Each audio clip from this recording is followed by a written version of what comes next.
Hello there, world of tankers. I'm Blitz, and in today's video, I'm going to be talking about the T25 Pilot 1. Now, this is sort of like a premium variant of the M26 Pershing. It is a tier 8 medium, and it's currently undergoing super testing. Now, in this video, I'm going to be letting you know everything I do know about this vehicle, with the statistics, the armor profile, and how I personally feel it's going to play on the battlefield, so make sure to stay tuned.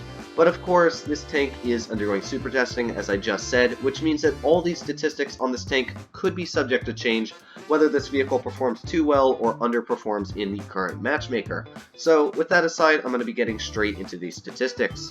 Starting off, this tank actually has a very solid base damage per minute of 2,358.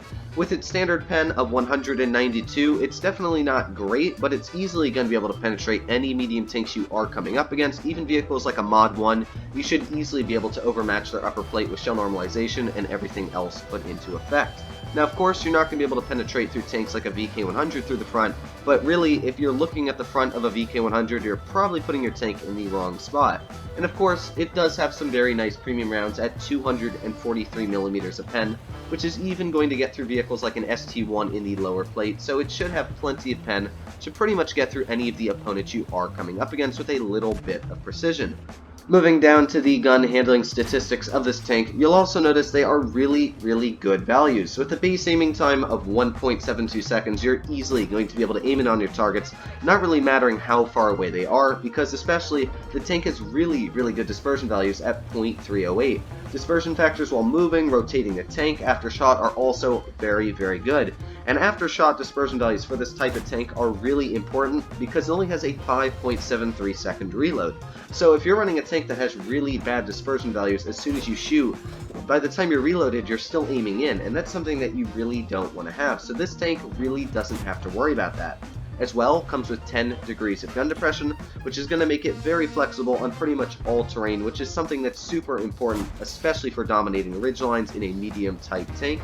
It's got 20 degrees of gun elevation, which you really shouldn't have to worry about gun elevation that much, but sometimes there are people like on Castilla that are above you that you really have to worry about, and this tank is never ever going to struggle with that.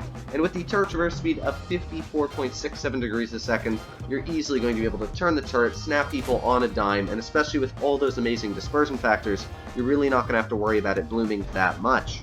As we all know, mobility is one of the most important factors for a medium tank. If you're running a vehicle like a Super Pershing, yeah, you do have the armor, but if you're on a map like Castilla, one of the biggest issues I face with a vehicle like that is you're just so slow. All the other medium tanks on the enemy team have already pushed into a spot on the medium flank, and they're ready to shoot you when you're pushing up the hill. So that's one issue I find with very slow mediums. This tank, you're not going to have to worry about that. While it doesn't have the fastest top speed at 50 kilometers per hour, what it does have is an excellent power-to-weight ratio of 33. That is the second best power-to-weight ratio out of every tier 8 medium in the game. As well, it has excellent reverse speed at 20 kilometers per hour, so if you pull out and you notice, wait a second, I don't want to get hit by that guy, you can easily back up and not really have to worry that much as you see the shells whizzing over your tank. It's got a very good traverse speed at 69.25. In fact, that is the best traverse speed out of every tier 8 medium in the game. So when looking over these statistics on this tank, you can actually see it's a very fair and balanced vehicle. The gun handling statistics seem very nice, very excellent, as well the mobility is very good. It's not the fastest, but it's got an excellent power-to-weight ratio that's going to keep it even going uphill, probably at 50 kilometers per hour. So overall, I think it's actually going to be a very fair and balanced tank, but of course we do have to get into the armor profile. Looking at the armor of this tank, you can see it really doesn't have much. 98mm on the upper plate, even tier 7 stock tanks are easily going to be penning right through that. Now I do have some good news, and 98mm is just a little bit above the 94mm of HE pen an RHM has if you are running calibrated. Even the lower plate still a 108, which means you are HE proof from the front, unless the enemy is aiming right at this little gunner port. Then, well, it's 76mm thick, and you just gotta pray that if an RHM or an ISU or any 152 at that is aiming an HE at you, they do not hit that gunner port, so protect that at all times. As well, the side armor on this tank, yeah, not very thick, 50mm. That means any 122 or larger is easily going to be getting HEs right through the side of your tank, judging that it really doesn't have any spaced armor there. As well, the side of the turret, again, not really that thick, but it is high explosive proof. Rear of the tank, well, it's an American rear, so 40mm thick. That pretty much means now every single tank, except for like, I don't know, 80mm guns, are easily going to be penning high explosive rate in the rear of this tank. So it definitely is not the most armored on the hull armor. But as you can see, there is this huge red gun mantlet right on the front of the tank, and in fact it's 325mm thick, which means that even tier 9 rounds from like an Object 704 are really going to struggle to penetrate that because it is complete spaced armor, as you can see. So the gun mantlet on this tank is almost completely impenetrable. Now you do have some cheeks around the turret, which are only about 160. You got the cupola on the top, 170. It's not the thickest around the turret, but if you're using the 10 degrees of gun depression this tank does get, and you manage to hide the extremely weak hull armor, your turret is going to be pretty much invulnerable to anything coming at you. And that is one really nice thing, because as I said, this tank is very quick, excellent power to weight ratio, really good on the gun handling statistics, and as well it can back up very, very quickly. So if you know what you're doing, you can easily pull out, snap your shell, hopefully bounce the shot right in your turret as you should, and then back up and keep doing that. And because it has such good dispersion values, you're really not going to have to worry about it blooming ever. So I actually think that this turret is going to be really, really troll. But the issue is that any players that are not experienced with running this tank are really, really going to struggle if they get hit in the hull at all. Because you can see, even when trying to side scrape in this tank, I'm literally running it with 192 pen, and you can still easily get right through the frontal track wheel on this vehicle. So it is not really that armored, but that turret really is a big savior on this tank's armor. For my personal opinion on this tank, I actually think it's going to be a very, very fun vehicle. Now, of course, this is not going to be a beginner-friendly vehicle. As you just saw, it literally has 0mm of armor on the upper plate and the lower plate. You're not going to bounce anything frontally unless you are using your turret, which means you have to know good positions, you have to know situations where you have to use gun depression and work the ridge lines more than just running this like a normal medium tank. So there's many situations when running this tank that if you were running a vehicle like a T54 Mod 1 or, you know, just any normal medium tank, you really wouldn't have to worry about. This tank you might really have to worry.